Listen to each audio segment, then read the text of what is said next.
అధ్యక్ష, గౌరవ సభ్యులు అడిగినటువంటి ప్రశ్నకి సమాధానాన్ని డీటెయిల్డ్ రిప్లైని సభ ముందు పెట్టడం జరిగింది అధ్యక్ష. 19-24 కాలంలో నియమితులైనటువంటి కన్సల్టెంట్లు ఎంతమంది ఉన్నారు, ఇప్పటికీ కొనసాగుతున్నారు అనేటువంటిది వారు అడిగారు అధ్యక్ష. దానికి ఈ ప్రశ్నని కొనసాగుతున్న వారి వివరాలు మాత్రమే ఇవ్వడం జరిగింది అధ్యక్ష. దాంట్లో వివిధ శాఖల్లో 63 మంది కన్సల్టెంట్లు కంటిన్యూ అవుతున్నారు అధ్యక్ష. దాదాపు 42 కోట్ల రూపాయలని వాళ్ళ కోసం ఖర్చు చేయడం జరిగింది అధ్యక్ష. సో ఇది కాక సభ్యులకి అడిగింది దాంట్లో చాలా స్పెసిఫిక్ గా 2 అడిగారు. ఇంకేదైనా అడిషనల్ ఇన్ఫర్మేషన్ కావాలంటే అందిస్తాం అధ్యక్ష. అశోక్ బాబు అధ్యక్ష, 2014, 19 నుంచి 24 వరకు గత ప్రభుత్వంలో మాకు తెలిసి ఈ 63 మంది కాకుండా ఇంకా చాలా మంది కన్సల్టెంట్గా ఉండటం జరిగింది అధ్యక్ష. అయితే అసలు ఈ కన్సల్టెంట్ వల్ల ప్రభుత్వానికి ప్రయోజనం జరిగిందా లేదా, ఇప్పుడు ఇంకా 63 మంది ఉన్నారని చెప్పి మరి ప్రభుత్వం చెప్పడం జరిగింది. మరి వీళ్ళ శాలరీస్ కూడా చాలా, సర్వే సెటిల్మెంట్లో ఒక కన్సల్టెంట్ ఉంటే ఆయనకి 40 లక్షలు పెట్టారు. అంటే ఇంతంత శాలరీస్ ఇచ్చి నిజంగా వాళ్ళ సర్వీసులు మనకు ఉపయోగపడుతున్నాయా? 14-19లో ప్రభుత్వం హెచ్ఆర్డీ ఆడిట్ చేసింది అధ్యక్ష. అంటే మనం జీతం ఇస్తుంటే ఆ జీతానికి తగ్గ పని వాళ్ళు చేస్తున్నారు లేదని. మరి కన్సల్టెంట్ విషయంలో ప్రభుత్వం అటువంటి నిర్ణయం తీసుకుందా లేదనేది ఫైనాన్స్ మినిస్టర్ గారు చెప్పాలి. రెండోది, ఈ కన్సల్టెంట్ అందరూ గత ప్రభుత్వంలో వాళ్ళు ఇప్పుడు కంటిన్యూ అవుతున్నారు కాబట్టి వీళ్ళ అవసరం ఉందా లేదా, వాళ్ళకి ప్రభుత్వం కన్సల్ట్ ఇచ్చిందా, వీళ్ళ అవసరాలు నిజంగా ప్రభుత్వానికి ఉన్నాయనే విషయాన్ని కూడా మీ ద్వారా ఫైనాన్స్ మినిస్టర్ గారు అంటున్నారు అధ్యక్ష. అలాగే ఇంత ఖర్చు పెట్టి మరి ప్రభుత్వం ఏదైనా రెగ్యులర్ ఉద్యోగస్తుల కోసం అడిగితే మాకు ఫైనాన్స్ కాన్స్టెంట్ ఉన్నాయని అడుగుతుంది అధ్యక్ష. కానీ ఇక్కడ 42 కోట్లు ఖర్చు పెట్టారు. అదే చిన్న అమౌంట్ కాదు. చాలా మంది చిన్న చిన్న ఉద్యోగస్తులకి సరిపడా బడ్జెట్ ఇది. కాబట్టి ఇంత పెద్ద మొత్తాన్ని కన్సల్టెంట్ పెట్టినప్పుడు ఇందాక హెచ్ఆర్డీ మినిస్టర్ గారు చెప్పారు, ఇంటర్నేషనల్ బ్యారోక్యులేటర్ సిలబస్ కోసమే ఒక కన్సల్టెంట్కి 5 కోట్లు పే చేశారు. కాబట్టి ఇటువంటి దోబ్రా ఖర్చు అనేది ఇప్పుడు ప్రభుత్వం ఆపుకోగలిగితే కొంత ప్రజలకి ప్రభుత్వానికి కూడా ఉపయోగపడుతుందని ఆలోచన ఉంది. ప్రత్యేకించి ఈ కన్సల్టెంట్ వల్ల మనకి ప్రభుత్వానికి ఉపయోగం ఉందా, వీళ్ళని మీరు కంటిన్యూ చేస్తుండలో ఈ ప్రభుత్వ కన్సెంట్ ఉందా లేదనేది మీ ద్వారా ఫైనాన్స్ మినిస్టర్ గారిని అడుగుతున్నాను అధ్యక్ష. తిరుమల నాయుడు గారు. అధ్యక్ష, 2019-24 మధ్యలో మీరందరూ చూశారు, మనమందరూ చూసాం అధ్యక్ష. దాదాపు 72 మంది ప్రభుత్వ సలహాదారుల పేరు మీద ఆనాటి ప్రభుత్వం నియమించింది అధ్యక్ష. మీ ద్వారా గౌరవ మంత్రి గారు నేను అడిగేది ఏంటంటే, మరి ఈ 72 మందితో పాటు ఇంకా కొంతమంది అనఫిషియల్ గా చేశారు అధ్యక్ష. మరి ఈ ఖర్చు అంతా ఎవరిది? ప్రజలది. పన్నుల రూపాన్ని చెల్లించినటువంటి ప్రభుత్వ ధనాన్ని మరి దుర్వినియోగం చేసింది. టోటల్ ఈ 72 మందితో పాటు ఈ సలహాదారుల పేరు మీద ఖర్చు చేసిన మొత్తం ఎంత? తర్వాత ఏమేమి సలహాలు ఇచ్చారో అదే నివేదికలు ఏమైనా ఉన్నాయా? ఆ రిపోర్ట్స్ ఏదన్నా ఉంటే మీ ద్వారా గౌరవ మంత్రి గారిని అడుగుతున్నాను. మరి లేదు, ఇది దుర్వినియోగం అయింది, ప్రభుత్వ ధనాన్ని ప్రజల ధనాన్ని దుర్వినియోగం అయితే దీని మీద చర్యలు ఏమైనా తీసుకుంటున్నారా అని మీ ద్వారా నేను గౌరవ మంత్రి గారిని అడుగుతున్నాను. మంత్రి గారు కూర్చోండి. అధ్యక్ష, చాలా టైం కూర్చోండి. అశోక్ బాబు గారు అడిగినటువంటి ప్రశ్నకి ఇక్కడ 42 కోట్ల రూపాయలకే వారు చాలా పెద్ద మొత్తం అని చెప్పి అడుగుతా ఉన్నారు అధ్యక్ష. ఇది వారు అడిగిన ప్రశ్న ఫ్రేమింగ్ అట్లా ఉంది కాబట్టి ఆ రకమైన సమాధానం ఇవ్వాల్సి వచ్చింది అధ్యక్ష. ఏంటంటే గత ప్రభుత్వంలో నియమితులై కొనసాగుతున్న వారి వివరాలు ఇవ్వండి అన్నారు కాబట్టి 63 మంది అధ్యక్ష. నిజంగా గత ప్రభుత్వంలో ఉన్న కన్సల్టెంట్లందరినీ తీస్తే అధ్యక్ష దాదాపు 1200 మంది పైన అవుతారు అనేటువంటిది అంచనా వేస్తున్నాం అధ్యక్ష. ఇది కేవలం 63 మంది మీద పెట్టినటువంటి ఖర్చు 42 కోట్ల అధ్యక్ష. 1200 మంది మీద పెట్టినటువంటి డీటెయిల్ ఖర్చు కాదు అధ్యక్ష. సభ్యులు వివరాలు ఏమైనా కావాలని అడిగితే వాటిని కూడా సేకరిస్తాం అధ్యక్ష. వారికి సంబంధిత ఎంతమంది 1200 మంది కన్సల్టెంట్లు గత ప్రభుత్వం హైర్ చేసుకుంది అధ్యక్ష. ఈ ప్రశ్న ఏంటంటే అధ్యక్ష, గత ప్రభుత్వంలో హైర్ చేసుకుని ఇప్పటికీ కొనసాగుతున్న వాళ్ళు ఎంతమంది అంటే 63 మంది అధ్యక్ష. మేము ప్రభుత్వంలోకి వచ్చిన తర్వాత ఒక జీవో ఇష్యూ చేయడం జరిగింది అధ్యక్ష. మీరు 3 నెలల లోపల ఎవరి అవసరాలను బట్టి ప్రాధాన్యతల్ని బట్టి కన్సల్టెంట్లని కొనసాగింపే చర్యలు తీసుకోండి, లేకపోతే వాళ్ళకి విరామం చెప్పండి అనేటువంటి జీవోని ఇవ్వడం జరిగింది అధ్యక్ష. ఈ ప్రభుత్వంలోకి వచ్చిన తర్వాత 4 లక్షలు 5 లక్షలు జీతాలతో కన్సల్టెంట్ని తీసుకునేటువంటి విధానానికి స్వస్తి పలికి, అట్లా ఏవైనా స్పెసిఫిక్ అవసరాలుంటే ప్రత్యేకంగా అనుమతి తీసుకోమన్నాం.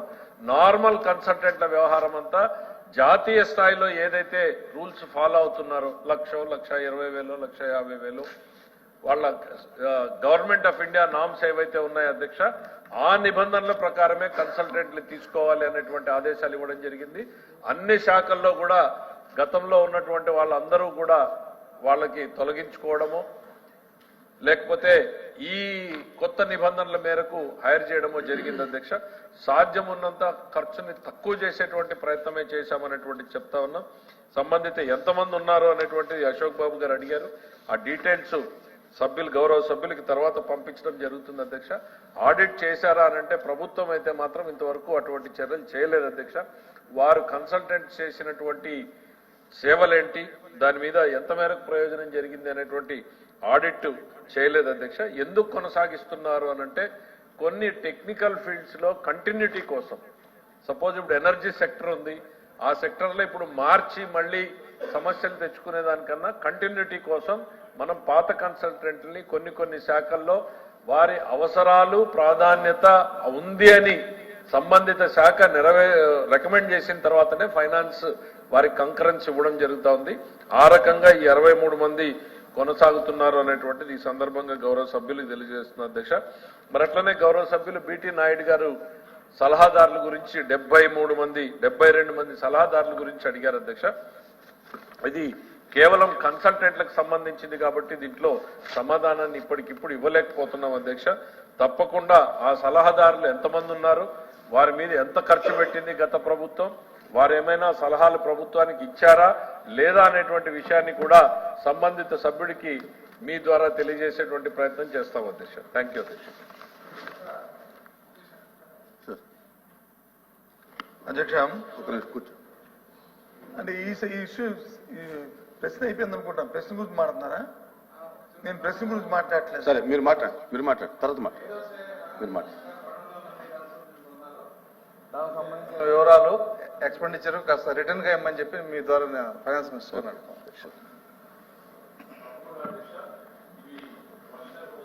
ఇప్పటికిప్పుడు రెడీగా లేదు కాబట్టి అన్ని శాఖల వారికి ఒక శాఖతో కాదు అన్ని శాఖల్ని కోఆర్డినేట్ చేయాలి కాబట్టి వాటిని కోఆర్డినేట్ చేసి సంబంధిత సభ్యుడికి పంపిస్తామని తెలియజేస్తున్నాం. సభలో ప్రభుత్వం తాలూకా ప్రొసీడింగ్స్ కొన్ని చేస్తున్నప్పుడు ప్రభుత్వానికి అవసరమైనప్పుడు కొన్ని సందర్భాల్లో కొన్ని ప్రశ్నలు కానీ కొన్ని ఫైండింగ్స్ కానీ మనం పోస్ట్పోన్ చేసుకోవడం ఇవన్నీ జరుగుతుంటాయి అధ్యక్ష. గత 4-5 రోజులుగా ఈ సెషన్ స్టార్ట్ అయిన దగ్గర నుంచి మేము 2 క్వశ్చన్లు అడిగాం అధ్యక్ష. ఆ 2 ప్రశ్నల్ని మీరు పోస్ట్ చేశారు అధ్యక్ష. తర్వాత సంబంధిత మంత్రి గారు కేసు గారు లేరని, ఫైనాన్స్ మినిస్టర్ గారు లేరని పోస్ట్పోన్ అడిగారు, ఓకే అన్నాం అధ్యక్ష. మళ్ళీ పెట్టారు అధ్యక్ష, మళ్ళీ పోస్ట్పోన్ అడిగారు, ఓకే అన్నాం అధ్యక్ష. నిన్నటి రోజున ఫైనాన్స్ మినిస్టర్ గారు పెట్టుకుని ఇవాళ నేను ఉండట్లేదు, రేపు ఉంటాను, రేపు ప్రశ్న పెట్టండి అని అడిగారు అధ్యక్ష. అయితే ఫైనాన్స్ మినిస్టర్ గారు లేనప్పుడు తప్పు కదా వారు, ఎందుకంటే గవర్నమెంట్ బిజినెస్ అనేది ముఖ్యం అధ్యక్ష. వాళ్ళ తాలూకా అవసరాలు ప్రయారిటీ తీసుకుని మిగతా కూడా తీసుకుంటే అంత అవసరం అయినప్పుడు ఒకసారి అడ్జస్ట్మెంట్ సౌలభ్యం కోసం మనం ఉంటాం అధ్యక్ష. కానీ మరి ఇవాళ ఫైనాన్స్ మినిస్టర్ ఉన్నప్పుడు మరి ఆ క్వశ్చన్లు పోస్ట్పోన్ చేశారు. రేపు ఆ క్వశ్చన్లు దయచేసి ఇవ్వాలని ఫైనాన్స్ మినిస్టర్ గారు అవసరం ఉన్నారు కాబట్టి వారు దాన్ని యాక్సెప్ట్ చేయాలని మీ ద్వారా ఫైనాన్స్ మినిస్టర్ కోరుతున్నాను అధ్యక్ష. సార్ అధ్యక్ష, తమరికి ఈ సమస్య పూర్తిగా మీ దృష్టిలో ఉంది అధ్యక్ష. నేను సభలో లేను కాబట్టి వాయిదా వేయమని అడగలేదు. ఈ రోజు సభలో 2 సభల్లో సార్ మీకు అర్థమైంది, అది 2 సభల్లో ఈరోజు అతి ముఖ్యమైనటువంటి ద్రవ్య వినియోగ బిల్లు వస్తా ఉంది. 4 ప్రశ్నల మీద నేను ఇక్కడే కూర్చుని అవి కూడా చివర్లో కూర్చుంటే ఆ హౌస్ లో నేను ఇవాళ అప్రాపరేషన్ బిల్లు ప్రవేశపెట్టడానికి సమయం సరిపోదు. దయచేసి ఈ రోజు ఉన్నటువంటి ఇప్పుడు కూడా 9-10 ఉన్న సభ్యుల్ని కూడా చైర్మన్ గారిని నేను అనుమతి కోరి దయచేసి ముందు టేకప్ చేయండి. నేను కంప్లీట్ చేసుకుని ఆ హౌస్ లోకి వెళ్ళి అప్రాపరేషన్ బిల్ పాస్ చేసుకుని వచ్చి దాని మీద చర్చ జరగాలి. నేను సమాధానం చెప్పాలి, పాస్ అవ్వాలి, మళ్ళీ ఈ సభలోకి రావాలి, చర్చ జరగాలి, పాస్ అవ్వాలి. అందుకోసం తమరు అనుమతి కోరాం అధ్యక్ష. సభ్యులకి ఒక ప్రశ్న కాదు అధ్యక్ష, ఎన్ని ప్రశ్నలు ఉన్నా కూడా ఈ ప్రభుత్వం సమాధానం చెప్పడానికి సిద్ధంగా ఉంటుంది అధ్యక్ష. వారు అన్నట్టు కన్వీనియన్స్, ఒక్కోసారి ఆ హౌస్ లో ప్రెషర్ ఉండొచ్చు. నేను నిన్న ఢిల్లీకి పోయి రావాల్సింది అధ్యక్ష, ఎందుకంటే మంత్ ఎండ్ 3 సెక్రటరీలు ఒకే రోజు టైం ఇచ్చారు కాబట్టి పోవాల్సి వచ్చింది. రిక్వెస్ట్ చేశాను, తమని పోస్ట్పోన్ చేశారు. థ్యాంక్ఫుల్ టు రేపు చెప్తారు కదా సార్. సార్ నేను నిన్ననే మీకు క్లారిటీ ఇచ్చాం. మేము రేపటి పోస్ట్ చేస్తామండి సార్, మీరు చెప్పండి. లేదంటే నిన్న సాయంత్రం ఒకవేళ మీకు ఏదన్నా బిజీగా ఉంటే కనుక వేరే మంత్రిని డెలిగేట్ చేయండి. లేదు సార్, దాంట్లో అనుమానమే అక్కర్లేదు. నిన్న సాయంత్రము తమరి ఇన్స్ట్రక్షన్స్ మీద శాసనసభ కార్యదర్శి గారు నన్ను సంప్రదించినప్పుడు కూడా వారికి ఇదే విషయాన్ని చెప్పారు. తప్పకుండా మీరు 20th పోస్ట్ చేసుకోండి. మీకు సమస్య లేదు అని అంటే ఇవాళ మళ్ళీ కంటిన్యూ చేసుకున్నా నాకేం అభ్యంతరం లేదు అధ్యక్ష. లేదా okay okay. Question number 13-665 minister for finance.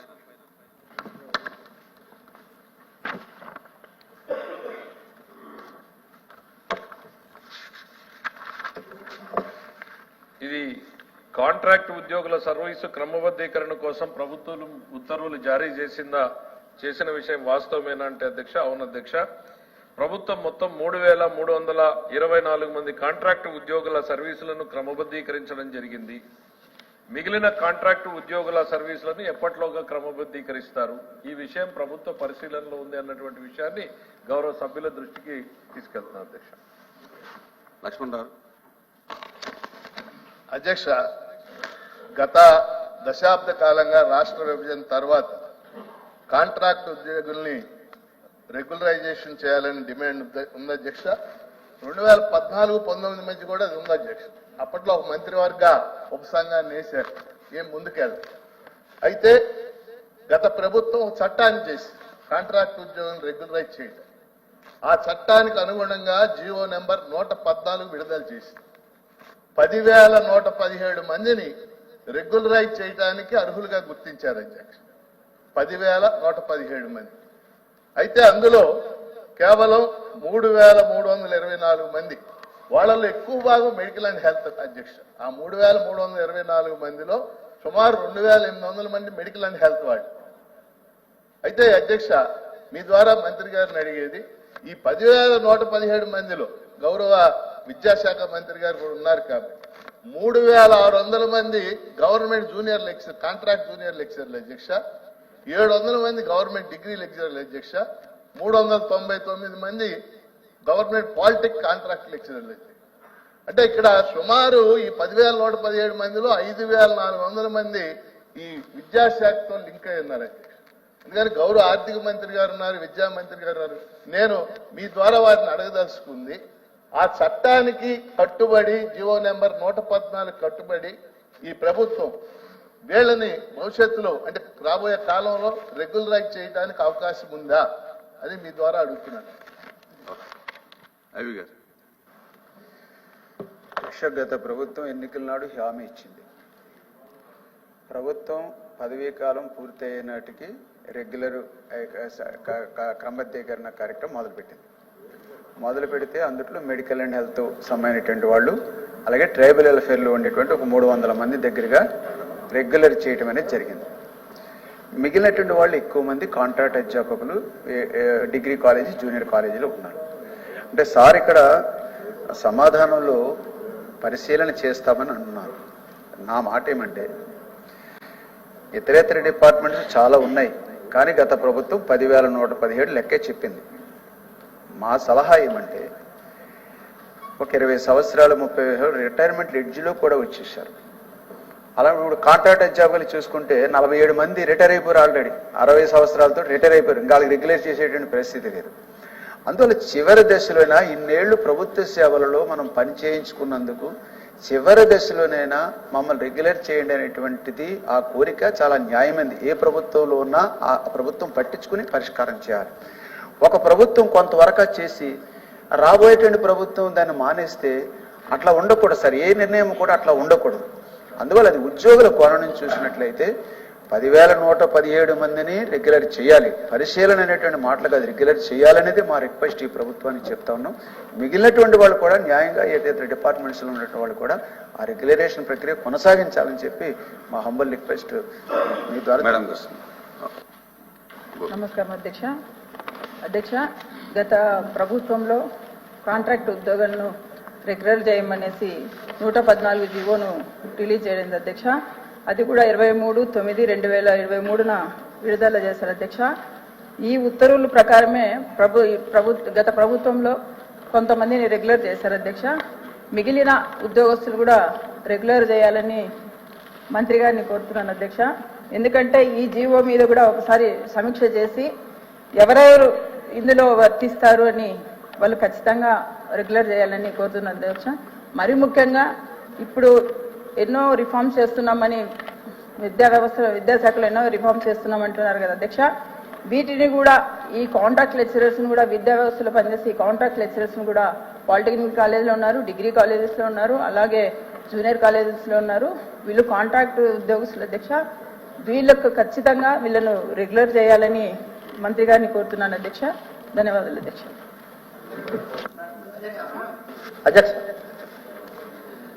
అధ్యక్ష, కాంట్రాక్ట్ లెక్చరర్స్ కి సంబంధించినటువంటి ప్రశ్నలో భాగంగా మెజారిటీ కాంట్రాక్ట్ కి సంబంధించిన వాళ్ళు ఎడ్యుకేషన్ డిపార్ట్మెంట్ లోనే ఉన్నారు అధ్యక్ష. Government junior college, degree college, polytechnic కావచ్చు, అలాగే ట్రైబల్ వెల్ఫేర్, సోషల్ వెల్ఫేర్ ఆశ్రమ పాఠశాలలో కూడా కాంట్రాక్ట్ లెక్చరర్స్ ఉన్నారు అధ్యక్ష.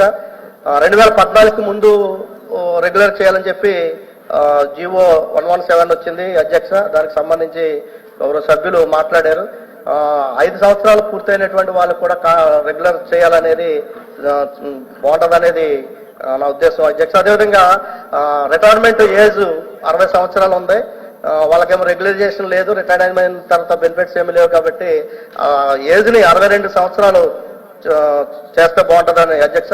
గత ప్రభుత్వ కాలంలో కొన్ని ఎయిడెడ్ కళాశాలనే మన గవర్నమెంట్ లో విలీనం చేయటం జరిగింది అధ్యక్ష. అందులో ఉన్నటువంటి కొంతమంది అన్ఎయిడెడ్ స్టాఫ్ కూడా మనం తీసుకోవటం జరిగింది. వాళ్ళు కూడా కాంట్రాక్ట్ లెక్చరర్స్ కింద ట్రీట్ చేస్తే బాగుంటుంది అనేది అధ్యక్ష. ఈ టేకన్ ఓవర్ అయినటువంటి కాలేజీల్లో రాజమండ్రి ఎస్కేవిటి, ఎస్కేఆర్, అదేవిధంగా పార్వతీపురంలో ఎస్వి, మదనపల్లిలో బీటీ, ఈ 4 కళాశాలలు టేక్ ఓవర్ తీసుకున్నటువంటి సందర్భంలో వాళ్ళకి సంబంధించినటువంటి జీతాలు 37,000 ఇవ్వాలని చెప్పి జీవో ఇచ్చారు అధ్యక్ష. కానీ ఫిక్సేషన్కి వచ్చేటప్పటికి 28,000 మాత్రమే ఇస్తా ఉన్నారు అధ్యక్ష. దాన్ని కాంట్రాక్ట్ గా ట్రీట్ చేయడం, లేదంటే జీవో ప్రకారం వాళ్ళకి ఫిక్సేషన్ చేయాలనేది. అదే పశ్చిమ గోదావరి జిల్లా వీరవాసరం మండలంలో ఎస్విఎస్ అండ్ ఈవీఎస్ కాలేజీలకు టేక్ ఓవర్ చేసుకున్నారు అధ్యక్ష. దానికి 2 years నుంచి వాళ్ళకి జీతాలు లేవు. ఫిక్సేషన్ కి సంబంధించిన ఫైలు ఫైనాన్స్ లో ఉందని చెప్తూ ఉన్నారు.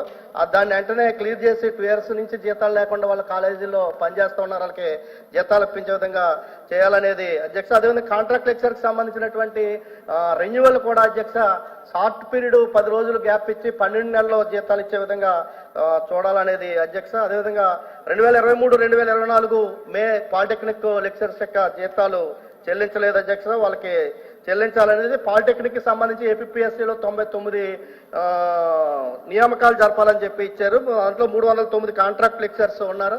ఆ నియామకాల ద్వారా కాంట్రాక్ట్ లెక్చరర్స్ కి ఏమి ఇబ్బంది లేకుండా వారికి అకామిడేషన్ ఉండే విధంగా చూడాలనేది అధ్యక్ష. Thank you. మంత్రి గారు. మేడం, లక్ష్మణరావు గారు, వెంకటేశ్వరరావు గారు, కల్పలతారెడ్డి గారు, గోపిమూర్తి గారు అనేక ప్రశ్నల్ని లేవనెత్తారు అధ్యక్ష. 3,324 మందిని రెగ్యులరైజ్ చేశారు, 10,117 మందిని గుర్తించారు అనేటువంటిది అధ్యక్ష. మరి 10,117 నంబర్ ఎక్కడి నుంచి వచ్చిందో నాకు క్లారిటీ రావడం లేదు అధ్యక్ష. ప్రభుత్వం వద్ద ఉన్నటువంటి సమాచారం మేరకు ఆనాటి ప్రభుత్వం కన్సిడర్ చేసినటువంటిది టోటల్ 9,926 మందిని ఈ యాజ్ ఆన్ June 14 వరకు ఉన్న నిబంధన ఏదైతే దీంట్లో చట్టంలో పెట్టినటువంటి నిబంధనలు ఏంటంటే వీళ్ళు are contract employees as on 2 June 2014 అంటే వాళ్ళని 9,926 మందిని గుర్తించారు అధ్యక్ష. దాంట్లో అప్లికేషన్స్ ఇనిషియేట్ చేసింది అంటే ప్రక్రియని ప్రారంభించింది కేవలం 7,600 87 అంటే దాదాపు 2000 మంది అసలు అప్లికేషన్లు ప్రాసెస్ కూడా చేయలేదు అధ్యక్ష. దాంట్లో ప్రాసెస్ చేసినటువంటి 7000 అప్లికేషన్స్ లో 3324 అప్లికేషన్స్ ప్రాసెస్ అయినాయి. ఒక 30 నిబంధనలకు పూర్తి విరుద్ధంగా ఉన్నాయనేటువంటి దాంతో రిజెక్ట్ అయినాయి అధ్యక్ష. వివిధ దశల్లో పెండింగ్ ఉన్నటువంటివి దాదాపు 4333 అప్లికేషన్స్ ఉన్నాయి. ఇంకా ఇది కాక హెచ్ఓడీల దగ్గర అక్కడ ఇక్కడ పెండింగ్ ఉన్నాయి అధ్యక్ష. మేము కోరుకునేది ఒకటే అధ్యక్ష, ఈ ప్రభుత్వం ఏదైనా కూడా సానుకూలమైనటువంటి దృక్పథంతోనే పనిచేస్తే తప్ప మాకు నెగిటివ్ మైండ్ సెట్ లో ఎక్కడా కూడా లేదు. అయితే ఆ చట్టం ఏదైతే Andhra Pradesh regularisation of services and contract employees act ఉందో దాంట్లో నిబంధనలు చాలా స్పష్టంగా ఇచ్చారు అధ్యక్ష. దాదాపు ప్రధానమైనటువంటి ఒక 8 నిబంధనలు పెట్టారు. ఆ నిబంధనల ప్రకారం ఎలిజిబిలిటీ ఉన్నటువంటి వాళ్ళని మాత్రమే ప్రాసెస్ చేశారు అనేటువంటి చెప్తా ఉన్నారు అధ్యక్ష. అయితే ఈ 4000 అప్లికేషన్లు ఏవైతే పెండింగ్ ఉన్నాయో గౌరవ సభ్యులు ఇందాక మాట్లాడుతూ చాలా మంది విద్యాశాఖకు సంబంధించిన వాళ్లే అనేటువంటిది మన ఐవి గారు వెంకటేశ్వరరావు గారు సభ దృష్టికి తేవడం జరిగింది అధ్యక్ష. వీటిల్లో మేము కోరుకునేది ఏంటి అని అంటే, గతంలో మాకు నోట్ ఫైల్స్ చూస్తే అర్థమైంది మధ్యలో రకరకాల ప్రశ్నలు లేవనెత్తారు. వాళ్ళకి టీచింగ్ ట్రైనింగ్ ఉందా లేకపోతే ఇట్లా రకరకాల ప్రశ్నలు ఏవో దాంట్లో కనపడ్డాయి. బట్ ఫైల్ ప్రస్తుతం ఎక్కడ ఉంది అని అంటే అడ్వకేట్ జనరల్ గారి ఒపీనియన్ కోసం పంపడం జరిగింది. దీంట్లో ఈ ఒక్కో స్పెసిఫిక్ గ్రూప్స్ ఆఫ్ పీపుల్ కి ఈ రకమైనటువంటి ఇబ్బందులు ఉన్నాయి, వీటిని దీని మీద ఏ నిర్ణయం తీసుకుంటే మంచిది అనేటువంటిది అడ్వకేట్ జనరల్ గారి ఒపీనియన్ పంపడం జరిగింది. అందులో ప్రధానంగా ఎడ్యుకేషన్ శాఖది, వైద్య విధాన పరిషత్తు వీటికి సంబంధించినటువంటివి మాత్రం అడ్వకేట్ జనరల్ దగ్గర ఉన్నాయి. మిగిలినవి మాత్రం ఫైళ్లు కన్సిడరేషన్ లో నడుస్తా ఉంది. ఇప్పుడు ఇది గౌరవ సభ్యులకి తమ ద్వారా తెలియజేసేది. మరి అట్లానే గోపీమూర్తి గారు 62 సంవత్సరాలు చేస్తే బాగుంటది అనేటువంటిది ఇచ్చారు.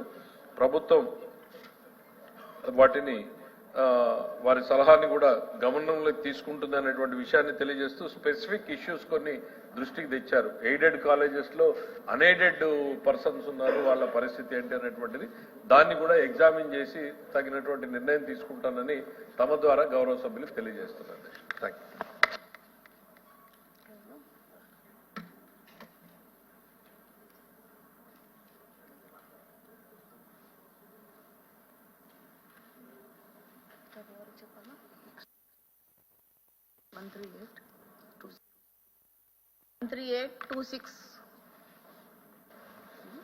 అధ్యక్ష, మొదటి ప్రశ్నకు సమాధానం లేదండి, రెండో ప్రశ్నకి సమాధానం లేదండి, మూడో ప్రశ్నకి సమాధానం ఈ ప్రశ్న ఉత్పన్నం కాదు.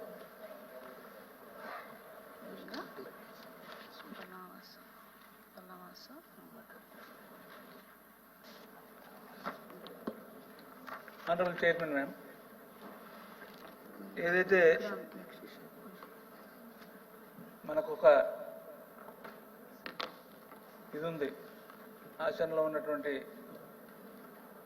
నేటి బాలలే రేపు పౌరులు, అందుకు అనుగుణంగా గత ప్రభుత్వం విద్యా విధానాల పట్ల ఒక విప్లవాత్మకమైనటువంటి మార్పులు నిర్ణయాలు తీసుకుని ఆ చేస్తున్న క్రమంలో ఉన్న విద్యని